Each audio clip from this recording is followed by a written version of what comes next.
ça veut dire que vous pouvez la recevoir, mais ceci ça suffit, ça veut dire que bah, votre visage, votre nom peut être enregistré et partagé voilà, autour des participants. La présentation, comme d'habitude, va vous être envoyée pour la suite pour l'IMP, l'IMFP. OK, donc on peut y donc commencer. Donc je vois que personne a écrit dans la chat. C'est très bien. Surtout, je veux savoir s'il y a quelqu'un qui n'a pas participé à les formations avant, que s'il vous plaît puisse l'écrire dans la chat. Si personne écrit, j'assume que tout le monde a déjà participé. Donc, ça veut dire que la partie finance verte, on va pas la faire, la partie générique, et comme ça, on se focalise sur les produits, ou on va vraiment mentionner deux, trois points, disons, importants qui sont relevants pour les produits. OK. C'est la première fois. On a quelqu'un qui c'est la première fois. On se lance. Donc, vous êtes bien dans la quatrième formation, hein. Vous voyez ici, produits et services verts, financières et non financières. Je dirais c'est un peu la cerise sur le gâteau. Quand la finance verte inclusive était développée, bah, c'était l'objectif de tout le monde, au final, de faire cela pour, voilà, pour quand même avoir du financement vert. Ça veut dire pouvoir financer des solutions, des pratiques, des technologies qui puissent nous permettre bah, voilà, de protéger les écosystèmes, éventuellement de réduire la vulnérabilité de nos clients et aussi bah, de participer à la création de revenus, des revenus qui soient des revenus soutenables du point de vue environnemental, social et économique. Donc là, on est à ce point-là. C'est quand même intéressant de voir que la partie produit vert, que c'est un peu l'objectif de beaucoup d'entre vous, j'imagine, c'est quelque chose qui vient comme la quatrième session de formation. Ce n'est pas fait par hasard, c'est un peu la conséquence naturelle. On va revoir un peu pourquoi c'est là, parce que les produits verts, ils sont censés à la fois répondre à certaines demandes ou à certains risques observés ou à certaines opportunités. Et il faut qu'ils soient faits de formes qui soient alignées sur une stratégie de l'entité qui va dire, bah, moi, je voudrais faire ça demain. Et aussi un système de monitoring qui va nous permettre de dire, bah, est-ce que je suis capable de voir qu'est-ce que j'ai fait par rapport à les objectifs que j'avais. Donc, en fait, c'est le résultat de quelque chose. C'est un peu la fin d'un parcours. Ça ne veut pas dire que c'est la dernière chose que vous devez faire, hein. Vous pouvez très bien faire le contraire et commencer dans les produits et après essayer voilà, de cadrer tout sur une bonne analyse des résultats, des stratégies, etc. Bon, dans un cadre un peu plus normatif, n'est pas forcément recommandé. On va revoir ça dans un instant. Donc, vous êtes parti dans ce quatre cycles de formation. Vous savez, c'est parti aussi de tous les autres régions du monde. L'objectif d'aujourd'hui, c'est voilà, d'avoir une compréhension initiale de les normes, de la norme 3. Alors, la norme 3, c'est bien que presque tout le monde a participé jusque-là à toutes les formations parce que c'est aussi la plus longue, si je ne me trompe pas. Donc, c'est bien que je ne dois pas reprendre tous les concepts de la finance verte inclusive. Comme ça, on se focalise sur les produits verts et on peut y aller un peu plus en détail. Donc, il y a beaucoup d'éléments qu'on peut explorer. Et en fonction de cela, bah, comprendre en certaines bases, avoir une certaine base sur comment évaluer le statut de l'institution hein, vis-à-vis de ses capacités de fournir certains produits verts, qui soient à la fois financiers et non financiers, à ses propres clients. Donc ça, c'est les deux objectifs. Et donc, en conséquence de cela, il comprendre qu'est-ce que sont les gaps, et ça veut dire qu'est-ce que sont les possibles lacunes qui sont identifiées et comme les combler. Ça, c'est un peu l'objectif d'aujourd'hui. Alors, la première introduction, on va la passer vite, comme on a dit. Après, on se focalise. Encore une fois, je vais essayer de retourner un peu la présentation pour vous conduire d'abord sur le contenu des produits et services financiers verts et après revenir sur des exemples de bonnes pratiques.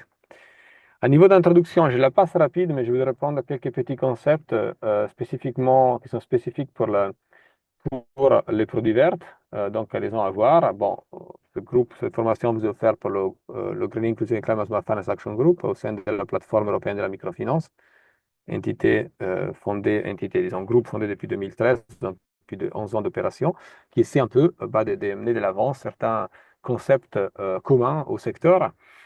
Et c'est pour ça qu'on a développé, par exemple, le Green 3.0 qui est dans le cas spécifique des produits et services verts, on essaie de comprendre qu'est-ce que sont les pratiques mises en place des différentes entités financières et de nos partenaires et des membres de groupes d'action pour y constituer un peu un best practices, hein. C'est là donc, sur le cas spécifique des produits verts, et comment développer autour d'une expérience de collecte de données d'une quinzaine d'années. On a eu accès à presque 1000 institutions qui ont fait des choses ou ils voudraient faire des choses. Donc, en fonction de cela, on a développé un peu les outils. La finance verte inclusive, on l'a déjà définie la fois passée, mais je voudrais peut-être dire deux choses qui sont importantes ici. Donc, vous voyez qu'un des éléments de qu'est-ce que c'est la finance verte inclusive, c'est voir des produits. OK? Ces produits financiers peuvent être aussi associés à des produits non financiers. Ça, c'était important. Pardon, on va voir dans la dimension 3, et donc c'est le quatrième standard du Green 3.0 qui est divisé en produits financiers et produits non financiers. Celui-là peut être offert par institution financière séparément ou ensemble. L'important, c'est que, bah, qui est offert par l'institution qui offre aussi des produits financiers. Donc, il peut être utilisé comme des outils de renforcement de l'offre financière ou comme des outils bah, tout court de sensibilisation, de formation, etc., selon le cadre de chaque institution.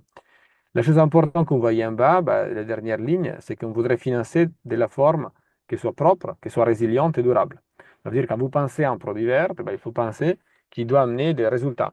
Et ces résultats, c'est des résultats qui doivent nous permettre à la fois de penser qu'en finançant cette pratique ou cette technologie, bah, cette pratique ou cette technologie permet à le client et donc par conséquent à l'institution de protéger les écosystèmes, de réduire sa vulnérabilité et éventuellement de satisfaire un besoin ou augmenter les revenus du client. Alors, ce n'est pas évident de faire tout cela à la fois. Donc, le cadre, si vous voulez, la ligne, le cadre guide que normalement on développe dans le groupe d'action, c'est que, vu qu'il y a ces trois dimensions qu'on va récupérer rapidement, donc impact sur les écosystèmes, vulnérabilité et opportunité verte, bah, qu'un produit vert soit clairement quelque chose qui contribue au moins à un, deux, trois, bah, c'est là sans régresser dans les autres deux. C'est clairement mieux qu'il contribue à tous les trois, ou à deux de ceux-là. Mais bon, mais si cela n'est pas possible, bah, il faut que quand même il donne une amélioration, disons, durable sur un des trois dimensions. Donc, en disant ça, en reprenant un instant les concepts et voyons ce que ça veut dire sur ces concepts du point de vue des produits verts. Les concepts, je vous rappelle qu'il y a trois concepts, vulnérabilité, impact négatif et opportunité économique. Ben, ça veut dire que si vous pensez à un produit, et le produit doit quelque forme contribuer à un de ces trois concepts de la finance verte inclusive, ben, c'est quelque chose qui va, par exemple, à contribuer à réduire la vulnérabilité des clients. Alors, comment on va réduire la vulnérabilité des clients? Ben, on peut le faire de formes différentes. Je vous montre un exemple qui ne classifierait pas comme un produit vert et un qui classifie comme un produit vert, si vous voulez.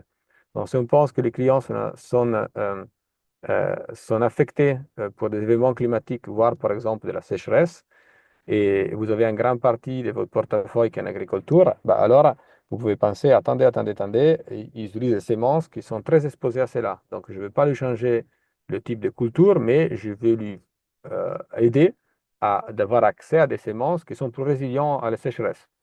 Alors, c'est là, ça dépend comment ils sont faits. Mais si vous, par exemple, vous pensez que la technologie va nous aider pour cela et donc vous avez davantage à travailler avec des semences modifiées génétiquement pour faire face à la sécheresse, alors cela, ça peut aussi être une bonne stratégie pour réduire la vulnérabilité si la technologie marche correctement. Donc, vous cochez un cadre.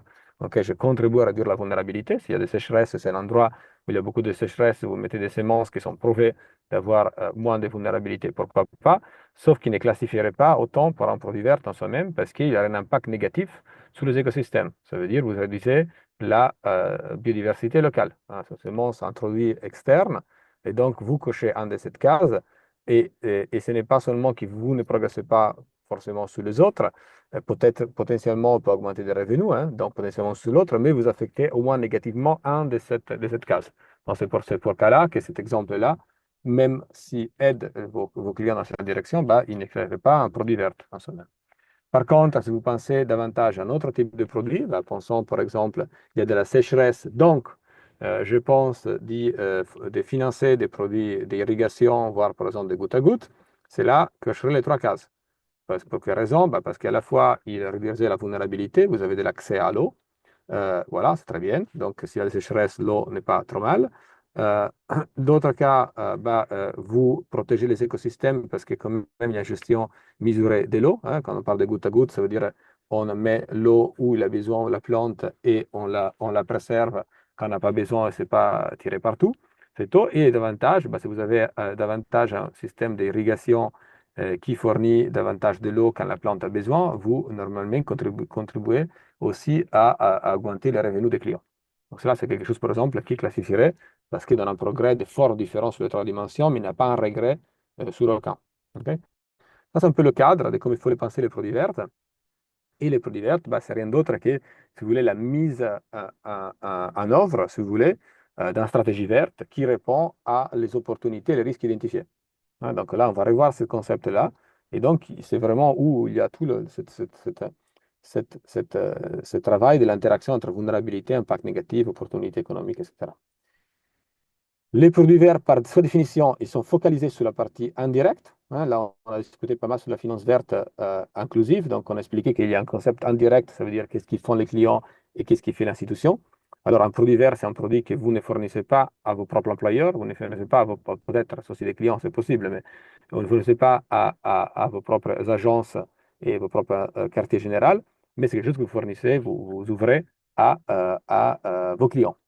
Et donc, si vous le faites à vos clients, par définition, dans cette deux dimensions-là, c'est quelque chose d'indirect. Ça veut dire qu'il travaille sur le portefeuille de vos institutions, qui couvre plus que 95% des activités. Donc, le Green Index, comme on sait très bien, c'est un instrument qui permet à sensibiliser. Donc, sensibiliser dans le cas spécifique des produits verts sur qu'est-ce que sont les possibles solutions qui permettent à générer de la résilience, à protéger les écosystèmes, et éventuellement aussi sensibiliser sur le fait que, bah voilà, il y a aussi des solutions vertes qui sont pas simplement des coûts, mais il permet de réduire des coûts ou il permet de générer des revenus davantage. Hein, donc ça, c'est une sensibilisation, des choses qui souvent ne sont pas encore claires ni aux entités financières ni aux clients, avec des exemples concrets. Permet clairement aussi de faire une évaluation. Donc dans ces cas-là, c'est l'évaluation sur les bonnes pratiques à mettre en place pour développer une offre de produits financiers et non financiers vertes. Voilà. Il génère donc un scoring, on va le voir pour la suite, spécifique pour les produits verts. Et aussi, bah, il permet donc, de définir quelles sont les lacunes, fixer donc les priorités. Hein. Par exemple, j'ai un produit vert, mais j'ai jamais fait de marketing. J'ai un produit vert, mais je ne monitore pas la beauté de l'investissement qu'ils font mes clients. J'ai un produit vert, mais le repaiement, l'échéance des repayants ne sont pas alignées, par exemple, le flux de trésorerie généré. Ben voilà, c'est des choses à planifier, à fixer comme priorité pour l'améliorer. Et une fois que c'était fait, bah, pour planifier les activités à faire et après suivre les progrès.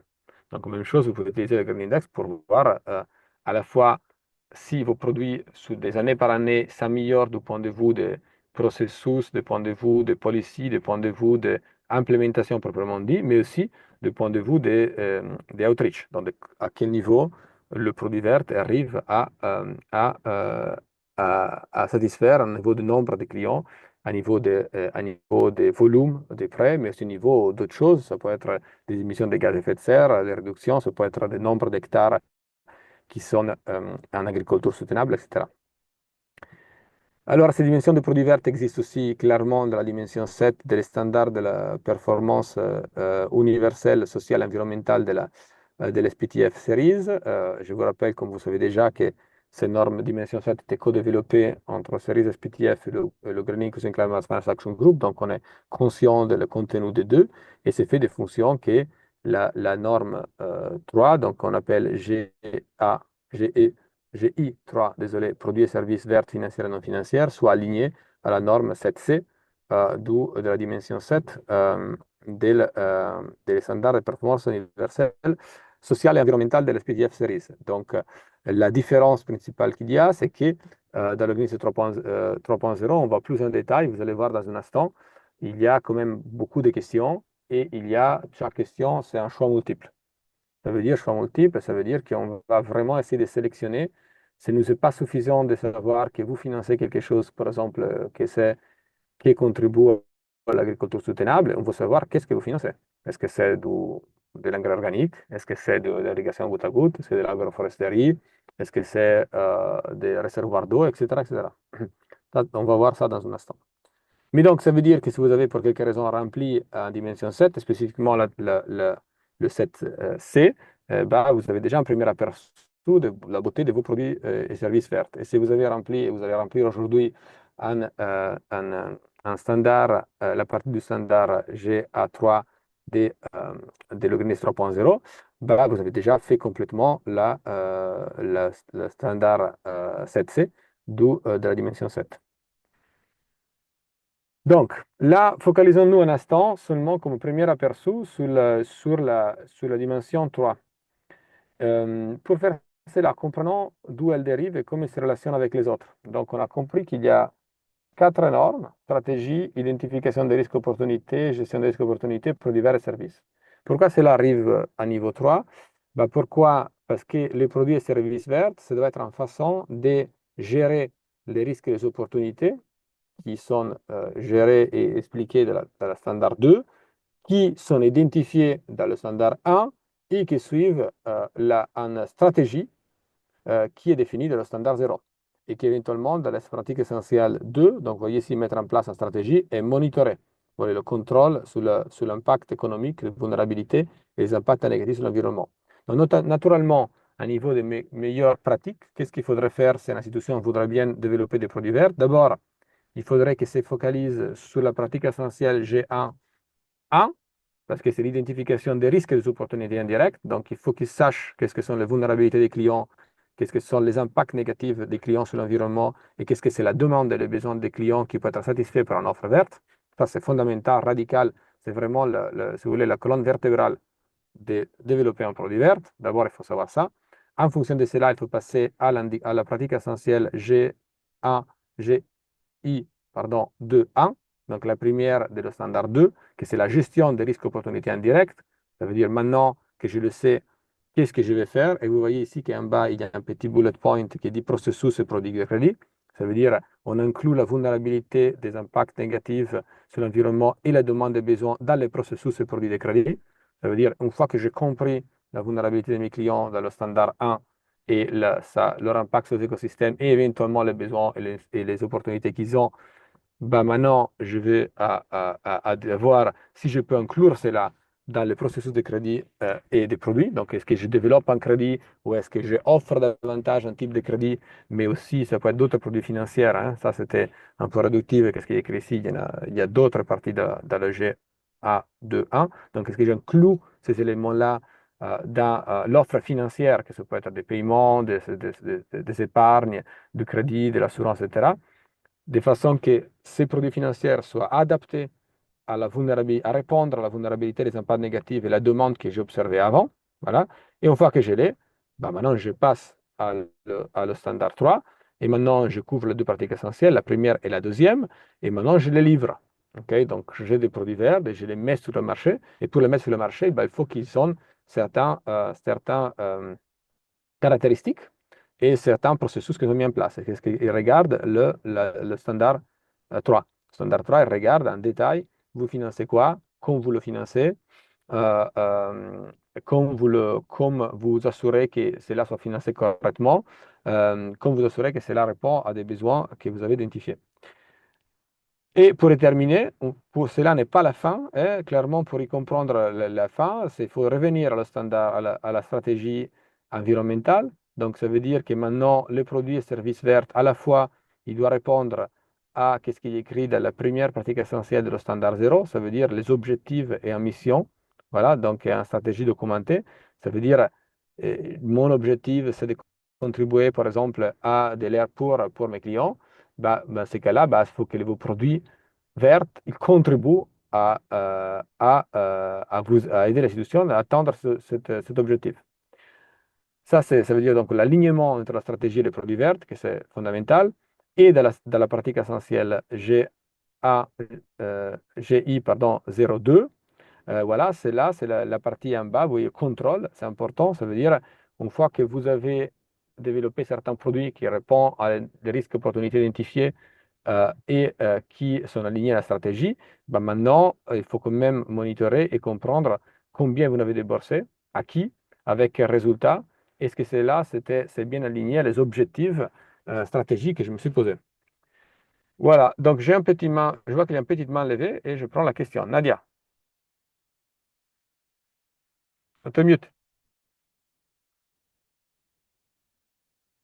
C'est encore mute. Le microphone éteint. Vous m'entendez? Oui, maintenant oui. Ah, d'accord, bonjour, excusez-moi. Oui, en fait, j'ai pas participé vraiment à toutes les formations, donc je ne sais pas si ça a été abordé précédemment, mais je ne suis pas certaine. Je voulais savoir, une fois qu'on a identifié tous les risques et les opportunités environnementales, est-ce que l'outil permet aussi de faire une priorisation? Parce que sur base de quoi sinon on va s'éparpiller dans tous les sens. J'imagine, c'est très compliqué de savoir quels risques et quelles opportunités on essaie d'adresser en priorité au niveau d'une Ouais, institution de microfinance. merci. Bonne question. Alors, l'outil ne fait pas automatiquement une priorisation. Cela est fait, il donne les éléments pour pouvoir faire une priorisation. Ça veut dire, il y a différentes formes, façons de faire. Ou quelqu'un y est formé pour aider l'institution à le faire, ou l'institution il est, ou on espère qu'il lui donne un coup de main. Parce que la priorisation a typiquement est faite en trois niveaux, si bien fait. La première, c'est exactement sur les résultats. On revient ici sur l'exemple. Attendez, ici. Voilà, vous voyez un graphique comme ça. Ça veut dire quoi un graphique comme ça? Un graphique comme ça va vous dire, bah, écoutez, il y a, cette institution-là, il a attends, je vais regarder, un 70% des bonnes pratiques implémentées pour le produit et services verts. Tu dis, bah, écoute, voilà, je suis bien, quoi, tu vois, je n'ai pas grand-chose à faire. Par contre, il y a seulement un 20% pour la stratégie environnementale, voilà, et plutôt équilibré sous l'identification et la gestion, où il y a un 30%, un 20%. Ce n'est pas excellent mais on identifie mieux que gérer. Donc voilà, quand même, il y a l'alignement que faire le contraire. En faisant cela, ton première vision où il faudrait avancer. Voilà. Mais cela n'est pas suffisant parce qu'il y a deux éléments. Élément numéro un, clairement, c'est simple, c'est-à-dire bah, il faut avancer où j'ai un scoring plus bas. Bon. L'autre chose, où il y a un peu plus de besoin disons, au niveau du conseil d'experts et donc d'y être formé pour conseiller une institution pour le faire, c'est où sont les dépendances. Est-ce que, donc maintenant j'ai beaucoup de trucs qui sont bas, je commence d'où quoi? Parce que qu'est-ce que c'est la chose la plus simple que je devrais faire, qui me coûte moins cher, qui me génère des résultats qui sont relevants pour moi et pour les autres standards, bah, c'est là, l'outil aujourd'hui ne te le dit pas, tu as besoin d'un conseil si tu veux d'expert. Pour y terminer sur cela, ça c'est un élément. Il y a après d'autres éléments que vous ne voyez pas ici, qu'est-ce qui guide normalement la priorisation. Donc la priorisation typiquement est faite vis-à-vis des les mieux pratiques, donc qu'est-ce qu'il faudrait faire pour être parfait. Après, elle est fait en fonction de qu'est-ce qu'ils font les autres. Donc, bon, maintenant, personne n'est parfait. Donc, est-ce que moi, j'ai une position, cette institution-là se positionne au même niveau, au mieux des autres institutions? Ben, il faudrait voir à niveau de benchmark en fonction des institutions de la même pays, de la même région, ou de la même forme légale, ou de la même taille, par exemple. De voir qu'est-ce qui se passe quoi. Ça, on ne le voit pas. Donc, ça, typiquement, peut être généré. Euh, selon les bases de données qu'un a accès à, et donc va quand même permettre de refaire, si vous voulez, cette analyse-là. Et la troisième niveau, qui c'est la partie un peu plus complexe, c'est de discuter le niveau de prioritisation en fonction de la vision stratégique de l'institution. Parce que c'est vrai qu'il doit y combler certains écarts qui sont fondamentaux, qui ne lui permettraient pas d'atteindre ses objectifs. Donc, par exemple, il n'y a pas de sens que je gère des risques si je n'identifie pas. Donc, ça, voilà, Mhm. tu peux dire, bah, OK, je ne suis pas dans ma vision, bah, ce n'est pas grave, quoi. Il faut quand même le faire. Mais il y a d'autres choses qui ne sont pas égales pour tout le monde. Si la situation se pose comme question, comme focus, d'y travailler davantage sur sur des éléments dits par exemple, d'accès à l'eau, disons, bah, alors maintenant que vous allez dire, bah, attendez, il faut aussi financer des véhicules électriques parce qu'il vous manque ça, peut-être c'est pas trop pertinent. Donc c'est pour ce point-là, c'est comprendre qu'il y a une vision stratégique qui quand même est soutenue pour l'identification des risques opportunités. Ça, c'est le check important parce qu'encore une fois, si ma vision, c'est d'expandre l'offre de panneaux solaires et je suis dans un marché où tout le monde offre des panneaux solaires, ou tout le monde l'a déjà, ou tout le monde est connecté à le réseau, peut-être ce n'est pas une stratégie gagnante. Donc ça, c'est ce qu'on va regarder sur la vision vis-à-vis de best practices, tu vois. Mais une fois que la vision et la stratégie est alignée à l'identification des besoins et risques, après, l'institution stratégiquement peut décider différentes choses. Et c'est en fonction de cela que les priorisations sont faites. On ne peut D'accord. pas prioriser climat, c'est la priorisation de la biodiversité. Mhm. Donc, c'est pour ça qu'il il n'y a pas un outil automatique, ça Mhm. passe aussi à travers la formation et l'expertise. L'outil vous donne les Mhm. éléments pour pouvoir aller dans cette direction. D'accord, merci beaucoup, merci. De rien. Donc, il pourrait terminer ici, on se reprend la même chose, mais maintenant sur les produits et les services. Si on regarde les produits et services verts, je fais un petit exemple. Si votre institution a des produits et services verts, l'indicateur, le Green Index 3.0 ne s'arrête pas là. Il va vous dire, ça ne me suffit pas. Je voudrais savoir qui vous a mis en capacité de mettre en œuvre ces produits verts. Est-ce que quelqu'un vous a été formé? Est-ce qu'il y a des partenaires, par exemple, si on parle d'énergie solaire, des partenaires solaires qui connaissent des choses techniques, qui vous aident à mettre sur le marché ces panneaux solaires et éventuellement, ils ont des services après-vente hein, pour aider vos clients à réparer, adapter les panneaux solaires que vous avez vendus. Donc ça, c'est un point important. Donc la partie capacité, vous voyez, on les appelle les facilitateurs. Et après, est-ce qu'il y a des outils? Vous avez-vous des outils? Vous me dites que vous financez de l'agroforesterie, bah, très bien. Vous faites comment le dire? Est-ce qu'il y a des outils? Est-ce que vous monitorez? Est-ce que vous checkez? Est-ce que vous vérifiez qu'est-ce que le client a fait avant de l'investissement et ou après? Et pour le faire, est-ce que vous avez un cadre qui vous permet de dire bah, c'est quoi l'agroforesterie? Avec quel arbre? Si je le fais sur le cacao, avec quel arbre? Si je le fais pour le café? Et combien des arbres je dois planter et où? Donc ça, c'est aussi important, donc, parce que pour y croire, le fait que la chose est bien faite, mais pas seulement pour y croire, aussi pour aider les entités, pour éviter, ça c'est un point important, une maladaptation, par exemple. Ça veut dire on va faire quelque chose, mais qu'au final ne donne pas le résultat attendu parce qu'il n'était pas implémenté correctement. Et ce n'est pas implémenté correctement, c'est quelque chose que ça peut être aussi un peu grave parce qu'il peut démotiver les clients, il peut démotiver les entités, parce qu'au final, ça nous coûte plus cher et ça rend moins. Et on va dire, bah, la finance verte ne fonctionne pas. Après, donc, c'est pour ça que les outils sont importants. Et la dernière, la portée, ça c'est important. La portée, c'est une discussion qu'on a eue depuis très longtemps, disons à partir de 2016, ça fait quand même 8 ans, 9 ans maintenant.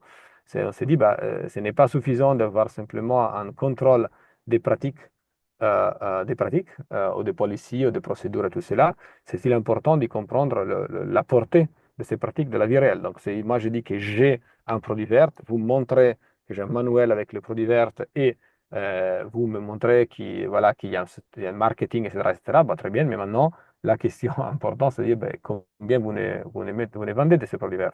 Un, deux, 100, 200, 1000, 1 million, ça fait combien de votre portefeuille? Et c'est quoi vraiment les produits qui sont etc., etc. Et aussi, si vous pouvez, hein, vous pouvez aller plus loin et dire, qu'est-ce qui sont les résultats? Est-ce que vous avez des indicateurs pour analyser les résultats? Réduction des coûts d'électricité, émission de gaz à effet de serre, bon, santé du sol, etc., etc. Donc, c'est là, c'est des indicateurs importants à la fois pour y comprendre c'est quoi le résultat des produits que vous avez en place, voilà, mais aussi pour aider les entités à progresser, améliorer, se monitorer. Parce que il n'est pas nécessaire qu'une entité développe des produits verts pour toutes les choses imaginables, économie circulaire, gestion des déchets, énergie soutenable, efficacité énergétique, agriculture soutenable, etc., etc. Probablement, on va se focaliser sur un ou deux produits. Mais donc, vous continuez à faire un Green Index chaque année, disons, il va continuer à vous donner le même scoring parce que il a ses produits, peut-être il améliore le produit. Mais la question, c'est comment je peux voir que l'amélioration de ces produits, du point de vue de bonnes pratiques, il influence le fait que j'arrive à déclencher plus de produits et c'est là davantage à d'impact supérieur. Et donc, c'est là sur la partie de la portée qui va aussi permettre de comparer. Moi, j'ai fait 100 produits, 100 crédits verts par an. Est-ce que c'est suffisant ou pas? Est-ce que je progresse? Est-ce qu'il y a d'autres entités qui ils font pareil et ils ont un outreach plus grand? Voilà. Donc, est-ce qu'il y a des questions? Est-ce que tout le monde a sa caméra? Je vois qu'il y a deux personnes qui ont la caméra, entre lesquelles un, c'est moi. Deux. Voilà, on a quand même on commence à avoir de succès. Et tous les trois sont très beaux. Donc, on va voir s'il y a d'autres qui, quand même. Ah, voilà. Ecco, c'est montré. Il y a encore des timides dans la salle, j'observe. Quand même, c'est la quatrième fois qu'on est ensemble. La timidité de laisser la place, voilà, à la participation. Merci. Voilà, je vois qu'il y a quelqu'un qui doute un peu, mais voilà. Donc, merci, ça fait plaisir, parce que sinon, je parle à mes slides et c'est pas gai, quoi. Alors, est-ce que vous avez des questions, des choses à partager? Aïda, c'est bien, tu nous fais beaucoup de l'envie, toi, au soleil. Franchement, là c'est pas ici. Moi, je suis à Paris, c'est pas pareil. Donc, franchement, tu peux étendre la caméra. Je vous laisse un peu de soleil alors. Ah oui, un vol. C'est quand même pas mal. C'est quand même pas mal. Écoutez, donc, alors, avant de se lancer dans ça, je voudrais quand même, après le parcours c'est là, je voudrais savoir si quelqu'un a quelque chose à partager euh, pour vous-même ou des entités avec qui vous travaillez sur les produits verts. Est-ce que vous avez déjà observé des produits verts? Pouvez-vous nous faire des exemples ou éventuellement aussi, ça sera encore plus riche, nous faire des petits retours d'expérience? Je sais que quelqu'un dans le chat, quelqu'un, pardon, dans le groupe, il est là. Donc, voilà, soyez pas timide. Dites-nous quelque chose. Qu'est-ce que vous avez vu? Qu'est-ce que sont vos expériences? Tout le monde va y apprendre. Après, j'essaie de le cadrer dans le Greenwich 3.0 de comment on va remplir les produits verts plus en général. Je vous laisse réfléchir à qui vous commencez pour première.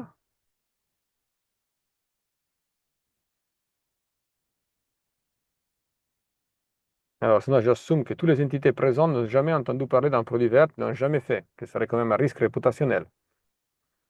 Important.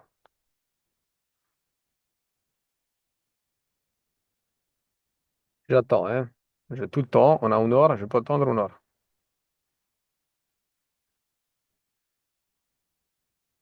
Alors, Thibaut, voilà. Je vous vers la caméra et levez la main. Allez, guerrier, on y va. Bonjour à tous. Bonjour. Thibaut de Bio, donc je travaille pour l'institution de développement de la DFI belge. Je suis le responsable climat et donc oui, Bio essaye de développer quelques produits et services verts.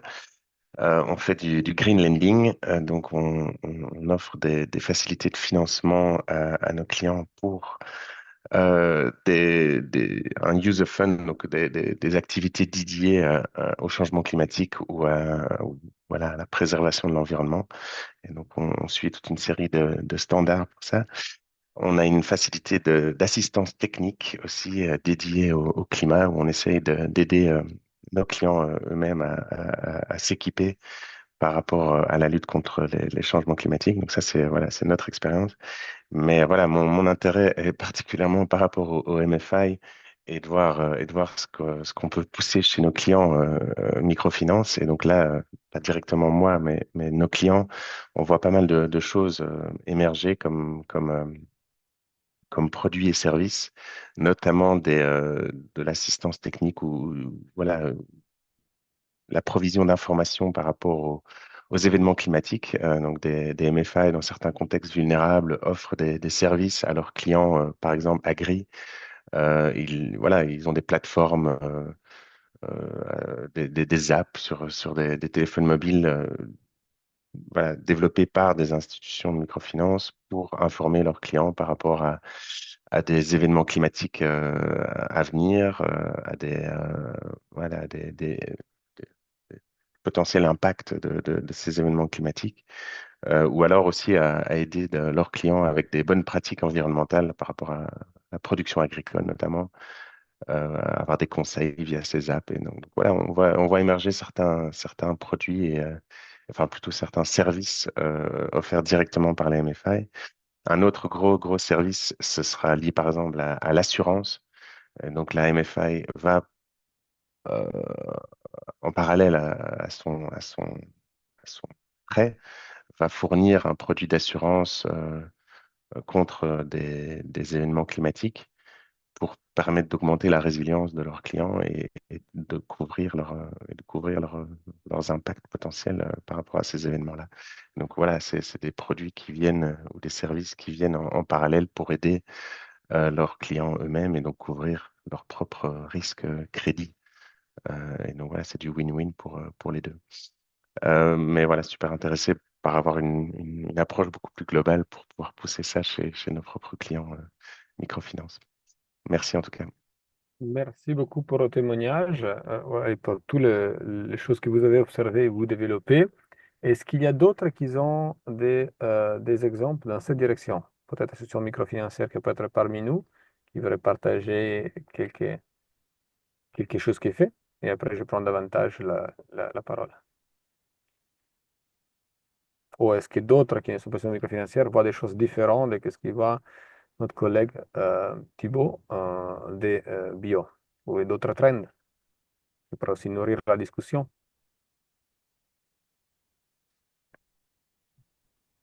Oui, moi, je veux peut-être, oui, évoquer quelque chose. Oui, Euh, évoquez, Nadia. oui, non, au niveau de ADA, donc toujours, nous, on a accompagné pas mal d'institutions de microfinance, mais c'est surtout pour réduire le risque de vulnérabilité, surtout dans le domaine agricole, au changement climatique, et réduire le risque au niveau de portefeuille des IMF. Et ça va aussi dans le sens un peu de ce qu'a raconté Thibaut, c'est ça, de bio, je pense. Donc, c'est vraiment surtout faciliter l'accompagnement des clients, que ce soit par les IMF. Parfois, c'est des IMF qui ont recruté donc des profils agro pour fournir des services non financiers aux clients. Donc, à savoir sur des pratiques agroécologiques, des pratiques culturales durables. Dans certains cas, on a aussi externalisé ce type d'accompagnement. C'était une IMF qui faisait intervenir des centres de formation spécialisés. Donc, donc on a expérimenté différents types de modèles. En tout cas, pour tout ce qui est accompagnement technique des clients sur des pratiques plus durables, voire agroécologiques. Bon, on a d'autres aussi partenariats. On a des partenariats aussi avec des IMF pour aussi développer des produits financiers pour promouvoir, par exemple, la mise en œuvre de pompes solaires avec de l'irrigation goutte à goutte. Donc, et parfois des partenariats tripartites entre l'IMF et le fournisseur de pompes solaires, donc, et le client. Donc ça, c'est des choses qu'on a expérimentées. Et dans le futur, donc moi, en ce qui me concerne, on va lancer un nouveau projet au Sénégal. Mais là, la porte d'entrée, ça sera plus axé sur la PME, en fait. Donc l'idée, c'est de pouvoir identifier des PME qui sont à fort potentiel de croissance ou de création d'emplois ou d'auto-emploi, d'entrepreneuriat pour les jeunes, et de pouvoir les accompagner sur le verdissement. Et dans ce cadre-là, donc l'idée, c'est que le verdissement soit pas pour l'entreprise, mais plutôt de voir comment soit on peut améliorer l'éco-efficacité de ces PME en réduisant leurs coûts de production, notamment, ou en valorisant, par exemple, les déchets, ou bien qu'on puisse promouvoir l'accès au marché de ces PME grâce à l'accès à de nouveaux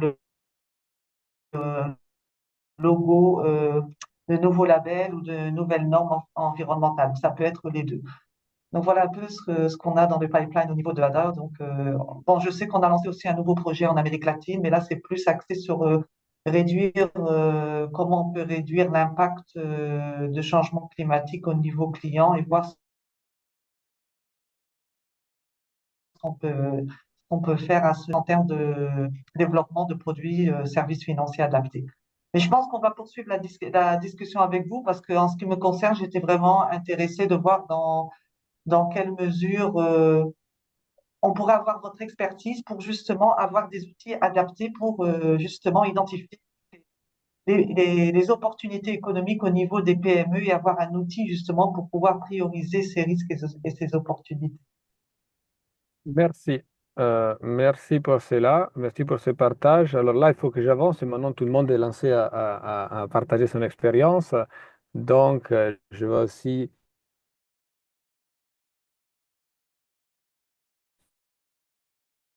Margot, qui en concret, je travaille actuellement avec l'institution de microfinance au Rwanda pour développer un prêt destiné à soutenir l'agriculteur dans leur transition verte vers l'agroforesterie. Ce travail se fait en collaboration avec un autre partenaire technique pour l'accompagnement et le suivi des clients et ouais, pour assurer on finance correctement les bonnes pratiques. Ok, donc moi je dirais j'avance. Merci pour vos partages. Essayons maintenant de mettre cela dans un cadre. Alors, je saute ça, que c'est des exemples. On revient sur cela plus tard, sinon le temps, sinon vous avez dans le deck. Un point important sur le Green Index, alors pardon, point important que je voulais partager d'abord, où vous pouvez trouver davantage d'exemples, c'est quand même important, sont ici. Alors, je vous rappelle que, comme on a discuté les autres fois, on a fait un petit exercice grâce au support du ministère luxembourgeois de travailler un peu sur un mapping de qui fait quoi, et ce qui fait quoi inclut aussi notamment des produits verts. Donc, vous pouvez cliquer sur ce lien mis disponible à vos dispositions grâce au partenariat que le groupe d'action avec Edera Solutions, fournisseur des solutions technologiques partenaires du groupe d'action. Donc, il y a une map virtuelle dans lequel vous pouvez cliquer et trouver les expériences de différentes institutions financières par rapport à des différentes choses, entre lesquelles aussi des produits verts. On a aussi des petites cas d'études qui, si on a le temps, on va les partager aujourd'hui pendant la formation, mais sinon, sont accessibles en ligne où on a collecté avec les mêmes supports du ministère de l'Environnement, pardon, le ministère luxembourgeois, des cas d'études récents, 2022, je pense 2022, sous différentes pratiques du Green Deal 3.0, y inclut aussi clairement les produits verts financiers et non financiers. Donc, vous pouvez regarder ici là. Mais vous pouvez aussi davantage vous former, hein. Ici, c'est la partie plus large. On a des cours de formation en ligne qui forment, faits pour le groupe d'action, sont accessibles gratuitement en ligne, où bah, vous pouvez vous former et forment surtout la finance verte inclusive et notamment, ils forment sur, vous avez des formations sur les produits verts. C'est le module 5. Le module 5 est plutôt large. Vous avez accès à la fois à des petites vidéos de quelques 2-3 minutes qui expliquent un peu le concept de sens voilà, très, très helicopter view. Mais après, vous avez des contenus de formation qui, je ne saurais pas vous dire combien de pages, mais ce sont beaucoup de pages. Peut-être aujourd'hui, c'est déjà 200, 200, 300 slides, quelque chose comme ça. C'est quand même quelque chose de plutôt important et organisé selon certains disons, éléments. Donc, il y a la partie sur prêt verte qui est prépondérant. Ça explique un peu l'énergie propre, l'efficacité énergétique. Les prêts verts pour l'agriculture durable, l'adaptation au changement climatique, on entend d'où, et d'autres types de prêts verts qui incluent aussi WASH, économie circulaire et d'autres. Après, il y a un module 5.5 qui se focalise sur la partie microassurance, climat agricole, donc on a entendu parler de l'intérêt, et un autre module, le 5.6, qui davantage, il travaille, il explique les produits non financiers verts. Donc, je vous invite cela à les parcourir et moi, en fait, je voudrais bien en fait, vous conduire directement à l'intérieur de Green Deal 3.0, notamment sur la dimension 3, parce que cette dimension 3, c'est laquelle qui va nous permettre vraiment d'évaluer les bonnes pratiques sur les produits verts. Est-ce que vous voyez bien mon écran avec écrit produits et services financiers pour l'aide de données? Oui, oui. Super. Donc, souvent, en partant de cela, alors, vous savez, comme on a déjà discuté la dernière fois, qu'on a un Greenindex 3.0 qui est en ligne, qui est un outil digital, c'est quand même pas mal, et que c'est gratuit en plus. Bah, regardez, c'est quand même parfait. Cela a rendu possible du travail du groupe d'action et en partenariat avec Edera, qui est Edera Sustainable Solutions, qui nous a aidé à le digitaliser et le mettre en ligne. Et vous le trouvez de libre accès sur le site web du groupe d'action. Si vous cliquez, comme en train de vous mettre dans la chat, Johanna, cet lien, bah, vous pouvez davantage y explorer cette Greenpeace 3.0. Qu'est-ce que par contre, je vous recommande de faire maintenant, c'est en fait de cliquer cet autre lien ici, je vais revoir ça dans un instant, qu'est cet autre lien-là, que c'est le lien seulement pour la dimension 3. Pour le standard 3. Donc, où il y a seulement la partie de Green 3.0 qui est seulement focalisée sur les produits et services. Si, au cas où vous avez participé à les autres formations et vous avez rempli, parce que vous êtes une institution microfinancière, ou vous avez aidé un de vos partenaires sur microfinancière à remplir un de les autres, donc les bonnes pratiques au des autres standards, voilà, alors on vous invite aussi de remplir celui-là, parce que si vous allez remplir tous les quatre, comme vous avez déjà dit il y a quelques temps, bah, vous pouvez recevoir un petit retour de nos parts avec le scoring que vous avez reçu ou que votre partenaire a reçu et éventuellement vis-à-vis la moyenne de laquelle les autres partenaires de la formation ont reçu. Aussi, je vous rappelle avant d'avancer que quand même, si vous avez participé à toutes les quatre formations, vous avez normalement le droit d'avoir un petit certificat qui va vous témoigner que vous avez quand même bien participé à la formation sur GS 3.0. Alors, avant de regarder cela en détail, je vais changer mon écran. Je vais seulement revenir un instant sur ça, que je pense est important. Quand vous complétez le Green 3.0, bah, vous recevez des scorings. OK? Et ces scorings-là, il faut compléter quand même toutes les quatre dimensions. Hein, ce n'est pas ce que vous allez recevoir si vous complétez seulement aujourd'hui. Et ils sont organisés comme des pourcentages, des scoring en pourcentage, sur la dimension, disons, un scoring total, ce qu'on appelle aussi Green Index total, mais aussi par standard et aussi pour pratique essentielle. La chose intéressante, c'est que je vous demanderai gentiment de vous focaliser dans les prochaines minutes ou deux, c'est qu'il y a aussi une façon de voir le Green List 3.0 de formes différentes. N'est pas seulement comme un scoring en fonction de les mieux pratiques sur différentes pratiques essentielles, vous voyez, stratégie, identification des risques, gestion des risques, produits et services, comme on a discuté jusque-là, mais aussi d'un point de vue gestion des risques, chose qu'on a regardé la fois passée. Vous voyez le petit graphique en rouge. Donc, vous pouvez faire un scoring direct sur la capacité de gérer les risques indirects et les risques directs, les risques des clients et les risques des institutions. Et aussi, c'est là, c'est la gestion des risques qui est en réponse à une vulnérabilité des clients ou en réponse à une vulnérabilité pour un impact négatif des clients ou de vos institutions. Mais par contre, on a une autre vision alternative aussi, que le Maintenance 3.0 vous permet d'avoir un aperçu sur le volet opportunité. Vous voyez ici en bleu. Donc en bleu, vous voyez ici, bah, ici, il y a 4 dimensions. Ces 4 dimensions, c'est l'identification des opportunités. Est-ce qu'on identifie certaines opportunités qui nous permettraient davantage de les traduire en des produits financiers?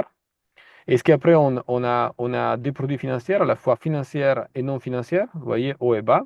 Et est-ce qu'il y a un système de suivi et de progrès pour y comprendre si ces produits financiers, ils ont atteint certains objectifs que vous êtes préétablis.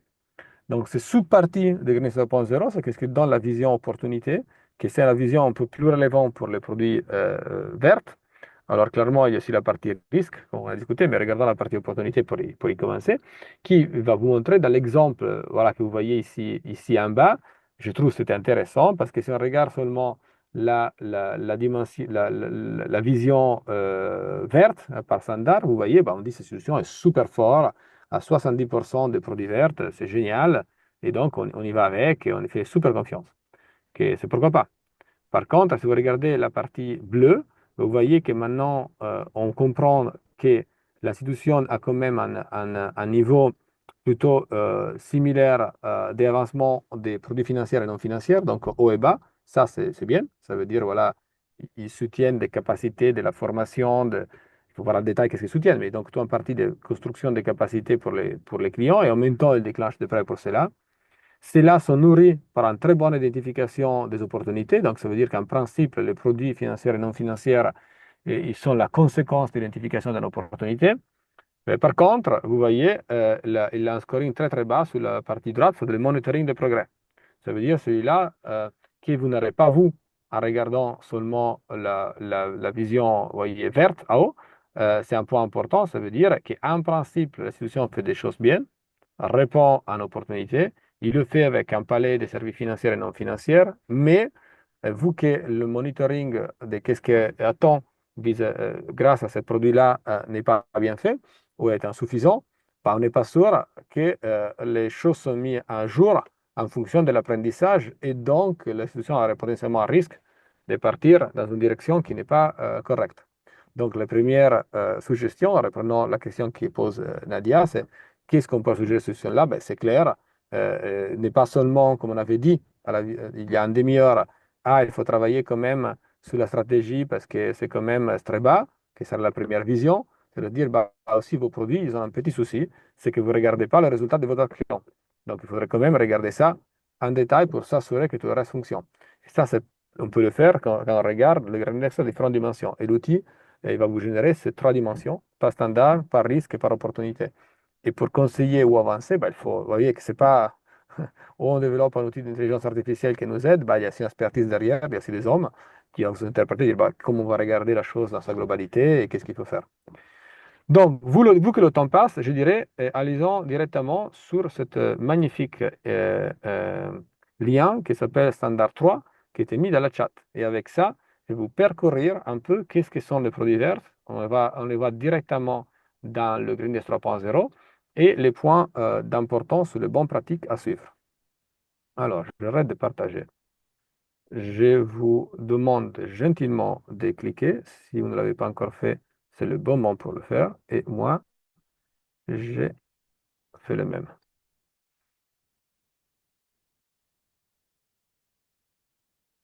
Alors, si vous avez cliqué, vous, normalement, vous devez arriver dans une page que je vous montre dans un instant.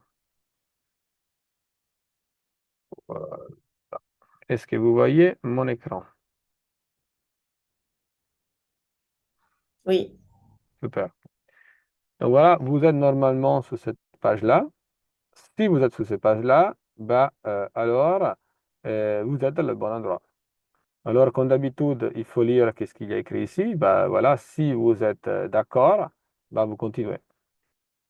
Ici encore, il faut lire ce qu'il y a écrit, bah, où ils vont vous donner, qui les gère, etc., etc. Donc, il y a écrit la policy, privacy policy, etc. Si vous êtes d'accord, bah, vous continuez. Et si vous êtes d'accord, vous continuez, vous vous retrouvez ici. Il vous demande, comme d'habitude, votre nom et prénom. Voilà, il vous demande votre email. Il vous demande le nom d'institution. Il vous demande quel type d'institution c'est. OK? Voilà. Euh, L'année de fondation, on vous demande la région d'activité. OK? Et après, bon, là, il y a non, trop de région d'activité, donc on s'arrête là. Et après, vous pouvez continuer. Maintenant, la partie importante, c'est ici. Pour être sûr d'avoir accès à toute la dimension, à tout le standard 3, c'est le quatrième standard, ça s'appelle le GA3, correctement. Donc, il faut choisir deux choses. Première, c'est simplement dire, bah, si je veux avoir des commentaires à mes réponses, donc c'est l'institution financière qui va le remplir, s'il vous plaît, de mettre les commentaires. Donc ça, on sait pourquoi vous avez répondu quoi. Mais la plus importante pour avoir accès à tout le Green 3.0, notamment pour la dimension, pour la pratique, pour le standard 3, pour la norme 3, bah, il faut pardon, je vous le montre en anglais. Donc d'abord, il faut cliquer ici, le passer en français. Désolé, ça c'est un peu important. Désolé, je ne vais pas observer que je suis en train de vous le montrer en anglais. Donc vous pouvez clairement, à haut, il y a un petit onglet qui va vous permettre de choisir en langue, entre espagnol, français et anglais. Donc là, je l'ai passé en français. Et voilà, et donc après, vous voulez très bien dire, bah oui, je veux quand même voir tous les indicateurs quantitatifs. Quand ils sont disponibles, je veux les voir. Hein, comme ça, vous pouvez avoir accès à tous les indicateurs. Une fois que vous suivez, vous commencez. Donc maintenant, on se lance. C'est le bon moment d'y être concentré, après toute la discussion qu'on a fait, sur le produit vert.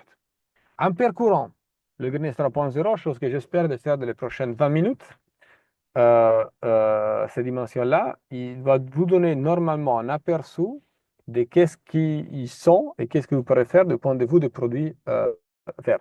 Pourquoi c'est là? Bah parce que quand on a développé ce Green 3.0, hein, qui on ne prétend pas qu'il soit au 100% complet, mais il y a eu un effort d'être autant complet que possible, surtout en fonction de qu'est-ce qu'on voit dans le terrain. Hein. C'était développé en parallèle dans l'étude de terrain qu'on a fait avec 1150 ou plus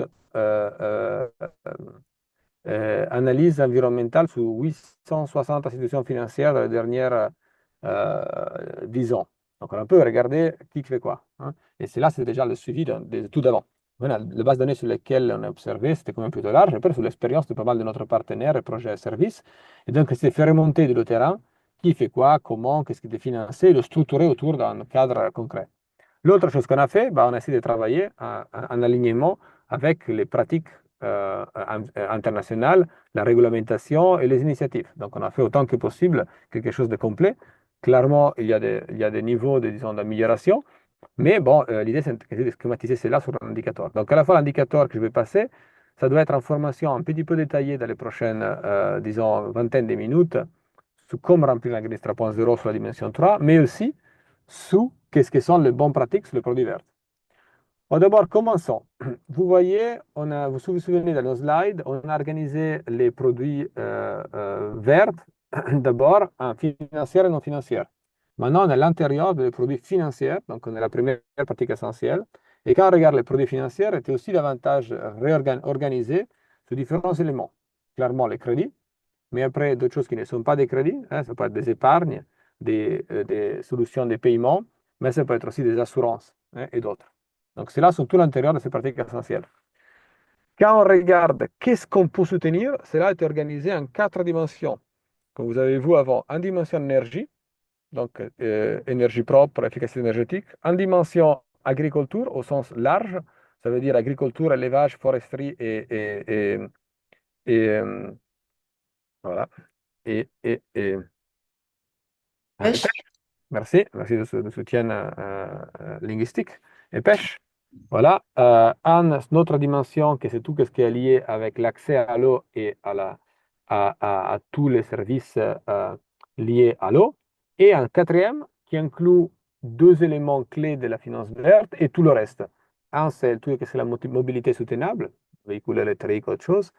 L'autre, c'est de la partie d'économie circulaire, donc recyclage, etc. Et après, tout le reste. Il y a pas mal d'autres choses qu'on peut faire, on l'a mis tout là. Et davantage, quand davantage ces secteurs se développent dans le futur, supposons dans une version 3, bah, on va les séparer. Hein, simplement, on a séparé en fonction du développement aussi du secteur.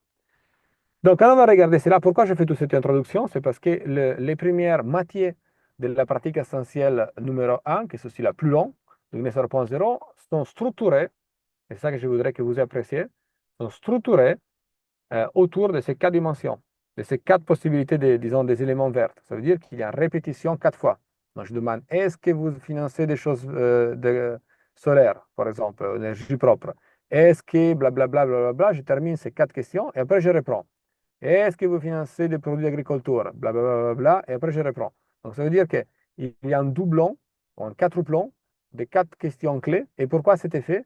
Bah, c'est fait parce que si vous ne financez pas un truc énergie, vous le skip, vous sautez. Donc, ces quatre questions, il ne faut pas les faire.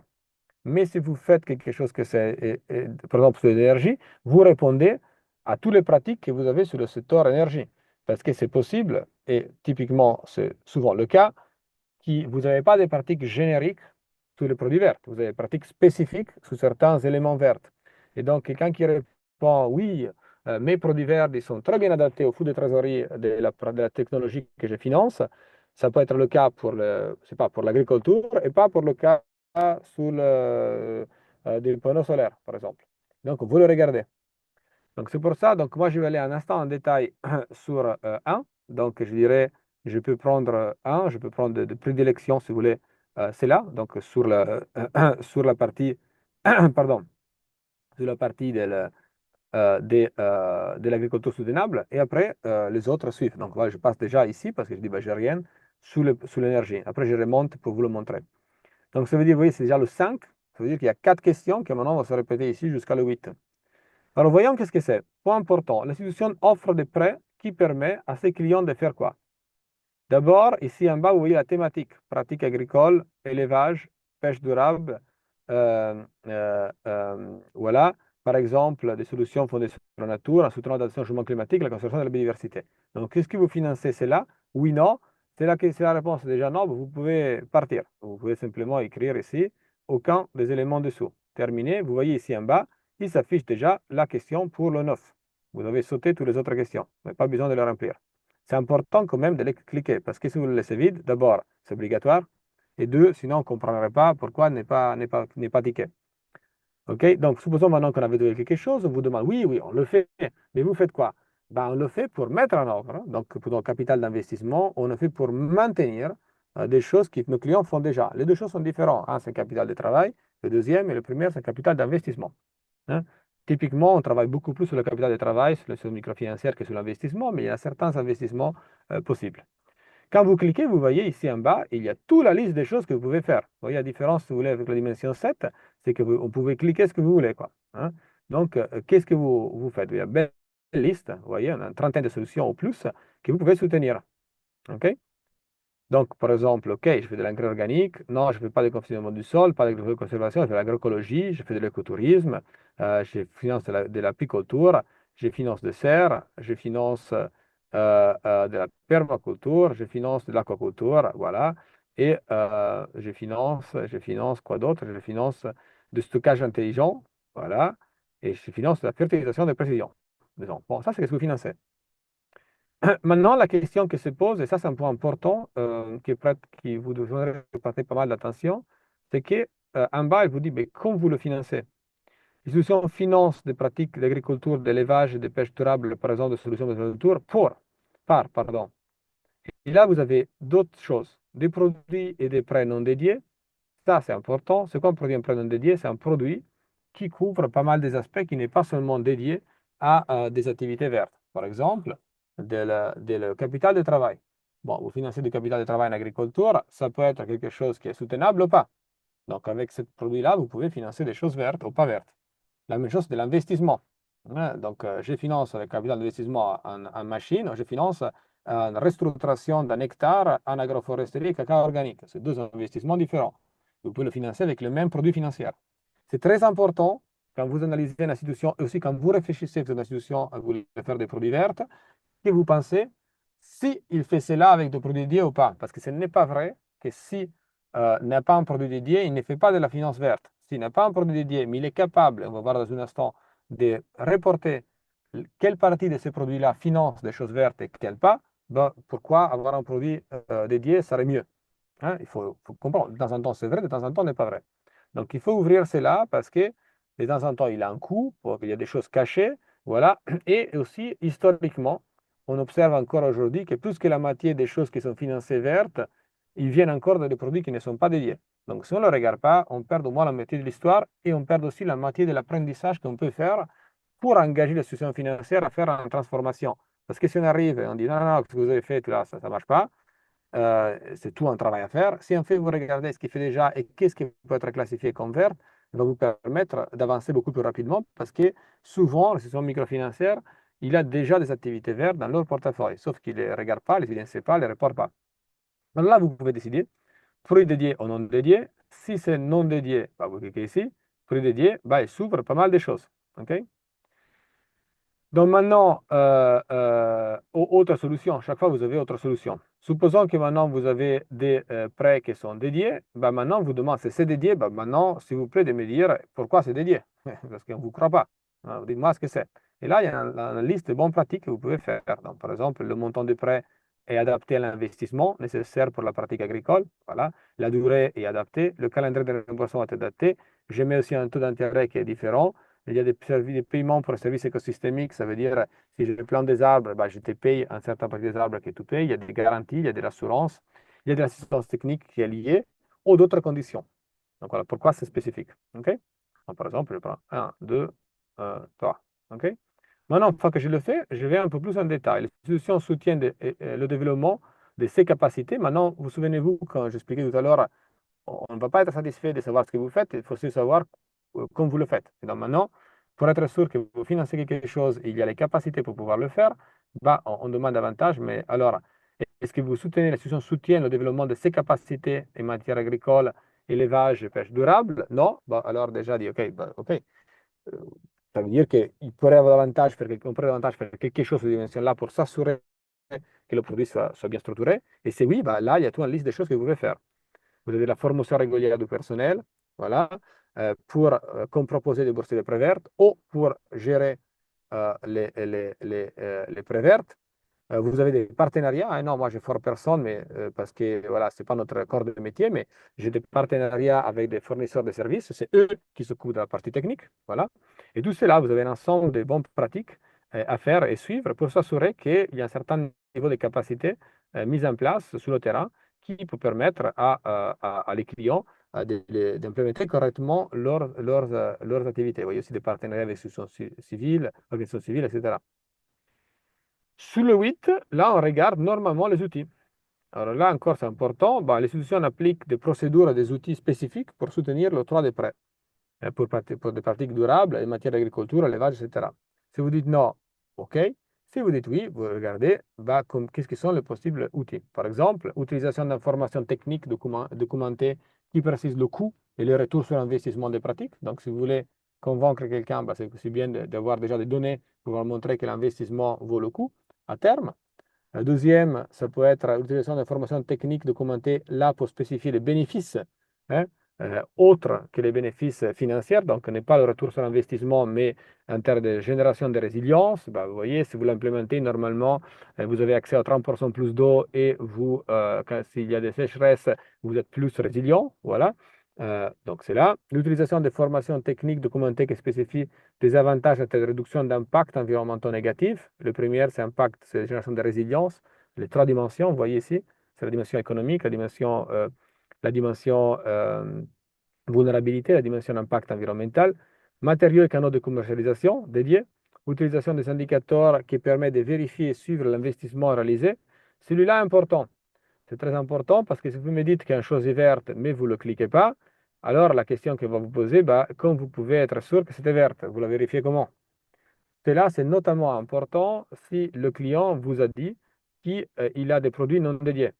En fait, vous pouvez très bien y croire à quelqu'un qui a des produits non dédiés, parce que pourquoi il doit avoir des produits dédiés, si au moins il a cliqué cette autre case ici, celui-là.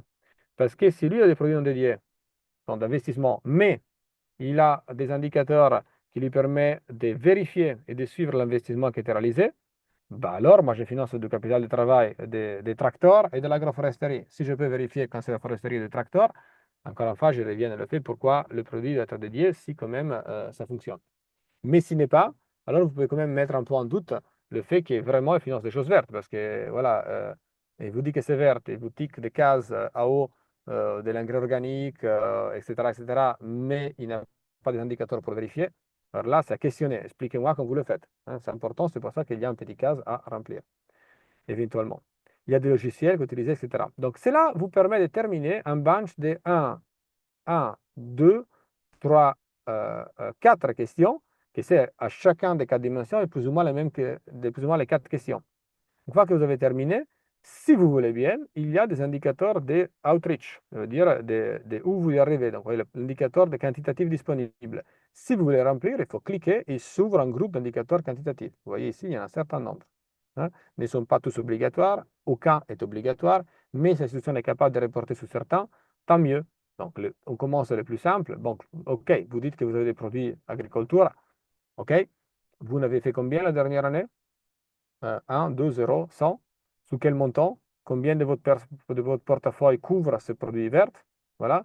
Est-ce qu'il y a et c'est quoi le portefeuille à risque de ces produits verts? Et maintenant, après, il va plus en détail. Bon, combien d'hectares d'agriculture? Voilà. Combien de prêts pour l'élevage soutenable, etc., etc. Donc ça, on va plus en détail. Il y a pas mal de questions qu'on peut poser. Aussi sur la capture d'équivalent de CO2, par exemple, si vous l'avez. Maintenant, pour ne pas passer tout le reste de la formation sur cela, et si on revient au début, maintenant, sans pour l'idée, et tout en grande partie de cette pratique essentielle, c'est que maintenant, on repercourt exactement le même parcours sous d'autres dimensions. Vous voyez ici, c'est la partie de technologie et d'énergie renouvelable, des utilisateurs solaires, mini-réseaux d'énergie, chauffe-eau solaire, pompe solaire, pico-PV, etc., etc. Il y a tout en liste. J'invite davantage tous les gens qui voudraient être intéressés de savoir un peu des technologies, des pratiques qu'on peut financer, de parcourir toute cette liste, parce que c'était un peu la collecte des bonnes pratiques et des choses déjà faites par pas mal d'institutions. Et une fois que vous le faites, bah maintenant, donc diviser en deux, voilà, énergie renouvelable et efficacité énergétique, bah maintenant, il vous pose les mêmes questions. Est-ce que les prêts sont dédiés, sont non dédiés? Là, dans le cas énergie, il y a aussi des solutions de paiement à la consommation, par exemple, chose que notamment on n'a pas encore trop vu dans d'autres cas. Voilà, etc. Donc, vous passez cela, c'est la même chose. Après, il y a des produits, des capacitations, etc. Il y a des indicateurs quantitatifs, encore ici, maintenant seulement pour l'énergie. Donc, ces choses-là se répètent 4 fois. On l'a vu en détail sur l'agriculture, on l'a vu rapidement sur l'énergie, et on va y voir ici en bas, on va le retrouver dans un instant. Voilà, accès à l'eau, donc le G1, 3, 1, 9. Et après, il y a des prêts qui sont plutôt des pratiques d'énergie verte, d'économie circulaire ou d'autres activités. Alors là, simplement pour dire qu'on l'a, bah, il y a ici écrit des choses, recyclage, gestion de déchets, mobilité durable, etc. Et on répercourt la même chose. Donc, ce produit dédié, non dédié, etc. Il y a des indicateurs quantitatifs. Quand on a terminé cela, on est déjà, vous voyez, dans l'indicateur 17. C'est quand même long, mais si vous avez un type de produit, bah, vous l'avez fait en 4 questions. Si vous en avez plusieurs, bah, il y en a plusieurs à faire. Dans la question 17, c'est-il important parce qu'ici, on va demander, bon, vous nous avez dit que vous avez des choses vertes, mais comment vous définissez des choses vertes? Alors là, il peut être aligné en taxonomie européenne, autre taxonomie internationale, si vous le cliquez, s'il vous plaît, de nous dire laquelle, en taxonomie locale, donc qui est fait dans vos pays, s'il vous plaît, de nous dire, nous envoyer le document, le lien des documents pour être sûr que c'est bien aligné à quelque chose, ou même, c'est au document, voilà, que ça peut être, bah, très bien, c'est vos policiers internes. C'est-à-dire, vous n'êtes pas aligné forcément en taxonomie officielle, mais davantage, vous avez écrit votre papier en disant, ça c'est verte, potentiellement ça c'est pas verte, et donc comme ça, cela, vous savez qu'est-ce que sont les choses vertes, et donc vous avez une définition de verte que vous suivez dans chaque prêt. Là, en avant-temps, est-ce que ce sont à des prêts spécifiques pour les clients lorsqu'ils sont affectés par des événements soudains liés au changement climatique. Donc ça, vous voyez, c'est intéressant parce que ce n'est pas proprement vert comme on imagine, mais est-ce qu'il y a des autres mécanismes comme prêt d'urgence, réchauffement des prêts, restructuration des prêts ou d'autres qui va aider les clients à répondre à un impact qu'ils ont subi, par exemple, du point de vue climatique. Et cette institution offre aussi d'autres types de prêts, et n'est pas seulement à des micro-entreprises, à des familles pauvres ou des petits agriculteurs, mais aussi dans la chaîne de valeur à des PME. La majorité ne le font pas, mais certains le font. Donc, il y a des prêts non dédiés aux PME ou dédiés. Et ici, il y a différents exemples. Donc, il y a des cas de certaines institutions qui financent pas seulement les micro-entreprises, mais financent aussi, par exemple, les entreprises qui reçoivent la technologie d'ailleurs et l'assemblent et la revendent ou des entreprises qui mettent en place des engrais, quoi, ou des semences améliorées, hybrides, etc. Donc ici, il y a tout en liste des entreprises, disons PME, qu'on peut financer à travers des prêts, et aussi cela contribue à la fois à un impact des finances vertes inclusives, mais aussi à la fois en solidification de la chaîne de valeur. Et voilà, ici encore, on a l'institution offre solo un partenariat de produits d'assurance. Donc, on a parlé d'assurance. L'assurance peut être environnementale, climatique et agricole. Là, voilà, peut être indiciel, peut être non indiciel et peut être aussi des choses qui protègent davantage des biens qui sont contre les événements climatiques extrêmes. OK? Voilà. On développe les capacités pour fournir des produits de microassurance, même chose. Voilà, au niveau des capacités, est-ce qu'on a des outils? Regardons les outils. Les outils, il y en a pas mal. Est-ce qu'on travaille des données satellitaires, qui étaient mentionnées à Thibault avant, des données stations météorologiques, des indicateurs et des index spécifiques, etc. Voilà. Et après, est-ce que vous avez d'autres produits financiers? Est-ce qu'on a oublié quelque chose? Hein? Il y a d'autres produits financiers qui peuvent aider les clients à devenir plus résilients aux chocs environnementaux, aux menaces. Oui, j'ai des produits d'épargne, je les envoie des fonds, des transferts d'argent, des garanties, etc. Vous voyez, ce n'est pas quelque chose qui est dédié verte, mais d'un point de vue vulnérabilité, ils aident à augmenter la vulnérabilité. Pardon, augmenter la résilience, à réduire la vulnérabilité. Est-ce que il y a mis en place de certaines pratiques et technologies vertes qui peuvent gérer un impact environnemental positif? Oui, nous aussi on a des crédits pour le gaz à effet de serre, je le mets ici, dans nos instruments financiers, ou d'autres. L'institution développe des capacités spécifiques pour évaluer les dommages du changement climatique pour les activités des propres clients. C'est oui, OK, mise en place des formations, des partenariats des programmes dédiés, etc. L'institution pratique des procédures ou des outils spécifiques pour aider les produits financiers autres que l'assurance à faire face aux catastrophes climatiques. Oui, ça peut être des produits de renforcement ou de rassurance, des plans d'urgence, des fonds de garantie, etc. Et ici, il y a une liste d'indicateurs quantitatifs. Donc ça, c'était la pratique essentielle, la plus longue de tout le Green 3.0, mais je pense que c'est quand même utile important. Et dans les 10 minutes ou 15, si vous donnez 5 minutes plus qui nous manquent, je vais vous montrer à la fois la partie non financière et vous montrer quelques exemples. Dans la partie non financière est plus simple. Ça veut dire il y a pas mal de choses, mais encore reste mineur par rapport à la partie financière. Donc, si on suit, il faut quand même tout remplir, sinon, ça ne nous permet pas d'avancer.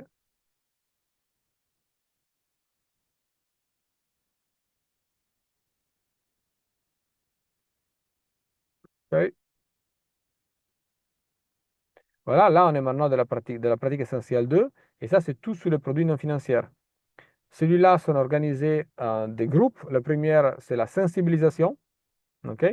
Donc, le plus léger, c'est la sensibilisation. Je sensibilise les clients. OK? Je les sensibilise à quoi? À la vulnérabilité qu'ils peuvent avoir, à les impacts négatifs qu'ils peuvent avoir, et aussi, éventuellement, qu'il y a des solutions pour mitiger et réduire certains de cette vulnérabilité et des impacts environnementaux. Vous voyez? Je sensibilise les clients sur la vulnérabilité au changement climatique, la dégradation de l'environnement, sur les stratégies d'atténuation, sur l'impact que les clients peuvent avoir sur les écosystèmes, voilà. Sur les diversités pratiques et technologies vertes qui peuvent être mises en œuvre. Donc, ce sont partie des sensibilisations. Et là, elle vous demande comme vous le faites, parce que sinon, on ne vous croit pas. On le fait avec des clients, vous avez des vidéos, vous avez fait des ateliers, voilà, vous avez des démonstrations actives, et donc vous nous expliquez comment cela se fait. Et après, il y a la partie, clairement ici, les indicateurs quantitatifs. Voilà, vous pouvez, par exemple, voir le nombre d'individus qui sont sensibilisés, le nombre d'individus qui ont accès à des vidéos, etc. Et ici, bah voilà, vous le faites comment? Avec des formations sont collectives et individuelles. Aussi, c'est là, c'est différent. Clairement, plus individuel c'est, plus on pense qu'il répond à un besoin, même de sensibilisation de notre client spécifique.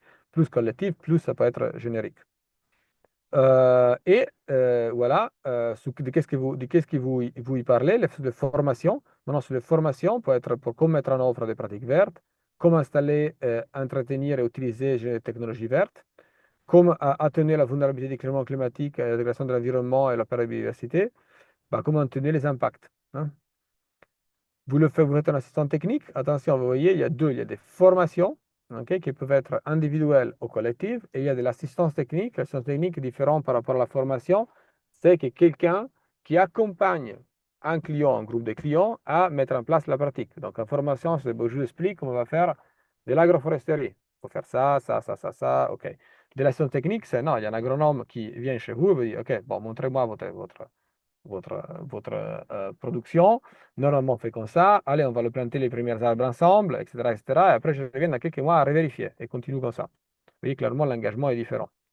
Son technique, voilà, mettre en œuvre ou maintenir des pratiques vertes, mettre en œuvre ou maintenir des technologies vertes. Donc, différence entre pratique et technologie, c'est qu'en pratique, par exemple, c'est-il en agroforesterie. Donc, il n'y a pas forcément une technologie à acheter, il y a un ensemble de choses à faire, un ensemble de choses à acheter. En technologie, c'est en général un peu plus simple parce qu'il y a un actif à acheter, avec toutes les conséquences d'acheter l'actif, parce que voilà, il y a le risque de le casser, etc., etc. Mais dans l'acte de rentrer dans une technologie verte, bah, il y a quelqu'un qui vous le donne, elle doit fonctionner. C'est pas vous que vous le faites, vous le faites marcher, mais le truc fonctionne. Donc, c'est là différent aussi. Donc, vous permet ici de regarder les deux. Est-ce qu'il y a des liens des fournisseurs? Donc, voilà, il y a des il y a est-ce que la solution vous permet de vous mettre en partenariat ou en lien avec des fournisseurs de technologies vertes ou des capacités vertes, hein? Est-ce qu'il y a des visites de terrain, des opportunités d'apprentissage par les pairs? Est-ce que ceux-là sont fournis, sont fait partie d'un programme ou sont des composants de prêt vertes? Voilà. Pardon. Est-ce que l'institution a développé ses capacités pour fournir des formations? Oui, non. Sous quelle thématique? Grâce à quoi? Voilà, formation personnelle. L'institution est formée personnellement. Il y a partenariat avec le programme public. Donc, comme l'institution est-il prête? Et pour y terminer, l'institution applique des procédures ou des outils spécifiques pour planifier et dépenser des formations ou en assistance technique à ses clients sur comment aborder et atténuer la vulnérabilité des menaces climatiques, comment réduire l'impact, etc. Donc, tout cela, il vous explique comment le faire. C'est tout ce qui contribue à vos parties, disons, non financières. Quand vous avez rempli, bah, s'il vous plaît, de le soumettre. Donc, cela, c'était le standard 3. Est-ce que vous avez des questions? Sinon, j'avance avec quelques petits exemples pour y terminer.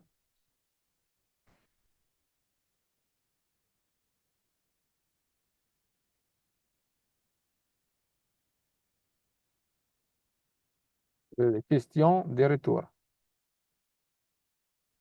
Non? Je vois que pas mal de monde, ils ont cassé leur caméra pendant la discussion. Il y a eu des problèmes informatiques. J'observe. Ok, donc je vais reprendre un instant ici. Donc, vous voyez ma présentation. Oui? Ok, donc si vous voyez ma présentation, je reprends quelques petits exemples. Vous pouvez retrouver les exemples ici dans la formation, mais aussi directement, comme vous a montré, dans ces cas d'études. Et Johanna vous a mis le lien dans la chat. Et aussi, il y a pas mal des exemples dans des webinaires que vous trouvez en ligne chez nous et nos partenaires. Mais par exemple, là, on a résumé quelques expériences dans le cas d'études d'Annapurna, qui est une institution indienne, sous l'exemple de pratiques des produits verts financiers. Donc, Annapurna a un produit qui s'appelle Swasth depuis 2014, qui aide à financer des particuliers pour l'accès à l'eau potable et l'installation sanitaire. Là, je vous donne un peu la caractéristique de quel type de produit c'est. Un contrat d'entre 1 an et 3 ans. Ça, c'est le montant des prêts, le taux d'intérêt. Le calendrier de remboursement est adapté au flux de trésorerie. Le durée des prêts est un peu plus long et le taux d'intérêt est un peu plus bas que les prêts standards. Il y a un contrôle d'utilisation des prêts, c'est quand même important. Donc, comme on a dit, bah, il faut pouvoir contrôler la validation de l'utilisation des prêts. Il y a des partenariats hein, avec des ONG, donc Weather.org, qui permet justement d'assurer la qualité de ce qui était financé. Il est aussi soutenu pour des activités non financières, voilà, sensibilisation et formation. Donc voilà, ça c'est un type de produit qu'il y a nos amis de Annapurna. Ici, vous avez des détails. Voilà, donc les types de produits qui sont faits, donc de la connexion des différents tuyaux, de les toilettes améliorées, etc.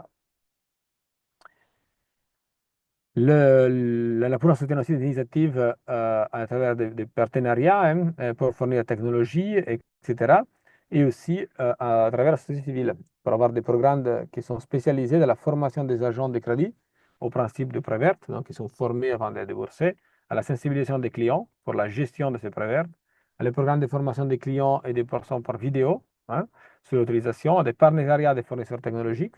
Par exemple, là, on voit un exemple, à le partenariat avec des organisations civiles aussi, et aussi des programmes de subvention. Ça, c'est un exemple. Un autre exemple différent, c'est Poula. Poula, c'est une institution en fait, qui fonctionne différemment. C'est une institution d'assurance et des technologies agricoles bah, qui aide les petits exploitants agricoles à faire face aux risques de rendement et pour améliorer leurs pratiques agricoles. Donc, une institution qui fournit de l'agriculture indicielle, pardon, de l'assurance indicielle climatique pour l'agriculture et aussi des solutions hybrides, voilà, qui veut protéger vis-à-vis des événements extrêmes environnementaux. Donc, il a des capacités à travers la formation de son staff, à travers l'assurance, à travers des parties tiers, à travers des programmes publics, voilà, et aussi utilise clairement davantage un certain ensemble de données et des outils de data satellitaires, data environnementale, des indicateurs spécifiques des bases de données nationales. L'agriculture assurée en moyenne exploite un hectare avec un prime de 9 euros, plus ou moins. Ils aident à connecter les clients aux produits d'assurance paramétrique. Le produit phare, c'est une assurance paramétrique basée sur le rendement hein, historique d'un culture en région. Il permet l'intégration de l'assurance de produits existence verte pour les sociétés financières. Il y a des plateformes dédiées, voilà, et des index de rendement. Et pour les produits non financiers, donc là, vous voyez, dans ces présentations, vous avez toute la liste ici des questions de l'organisme 3.0 avec sans les réponses, parce que sinon c'était trop long, mais comme ça, au moins, vous l'avez sur la présentation, vous pouvez parcourir toutes les questions que j'ai passées. Mais vous n'avez pas les réponses multiples que vous pouvez accéder dans la solution digitale. Et à droite, vous avez les indicateurs quantitatifs qui vont avec les indicateurs qualitatifs que je viens de vous expliquer. Vous voyez, davantage. Et pour les produits non financiers, bah, il y a équivalemment bah, la même chose ici. Donc, on explique sur les produits non financiers au niveau qualitatif et après quantitatif. Et après, on a des exemples. Un exemple intéressant qui vient encore dans ce cas d'étude qui est fait avec le support du ministère luxembourgeois. C'est un exemple avec Ski, Philippines, qui nous explique bah, que d'abord, ils ont développé des produits non financiers verts et quand même, ils ont un lien fort avec les produits financiers et non financiers qui quand même ont à voir avec des activités comme la plante des arbres, mais aussi la formation des déchets, l'assistance technique, le développement des connaissances, la réduction et gestion des risques de catastrophes, le partage des connaissances, la manifestation de sensibilisation sur l'adaptation au changement climatique. Oups. Donc, sur le cas de l'eau, il travaille davantage sur l'autonomisation des groupes des clients existants, la révision de la vision, l'application stricte des règlements, la formation à la comptabilité, la formation à l'événement de sensibilisation et aussi la création de nouveaux systèmes d'approvisionnement pour un certain nombre de ménages. Dans la partie assainissement, bah, le cadre du programme Fourniture de toilettes, l'information de renforcement des capacités, il y a un soutien de l'élaboration des plans et de la mise en œuvre de l'action collective. Le programme d'énergie verte, ben voilà, il travaille sur davantage la partie des panneaux solaires et des applications mobiles pour contrôler l'impact. Et aussi davantage de formation, d'orientation au service après-vente. Voilà. Donc avec ça, moi je prends des questions. Et clairement, sur le produit vert, davantage, on a des exemples. Par exemple, si vous voulez bien aller sur notre site web et vous voulez cliquer le webinaire qui est fait pour nos Green Hero. Vous avez davantage d'autres exemples, ils sont un peu vieux, hein, ils ont 2 ans et demi peut-être. Et vous aurez d'exemples, témoignages, par exemple, d'entités comme FDL, le Fonds des arts locales, qui travaillent depuis très longtemps sur la partie agri et soutenabilité environnementale. Vous trouvez aussi des entités comme partenaires, hein, en Bosnie-Herzégovine, qui travaillent davantage sur tout le volet efficacité énergétique, par exemple. Et il y a pas mal d'autres cas que vous pouvez trouver en ligne chez nous ou d'autres partenaires. Je vois qu'il y a des petits témoignages ici dans la chat. Voyons, pour être sûr que je n'ai pas perdu des choses importantes.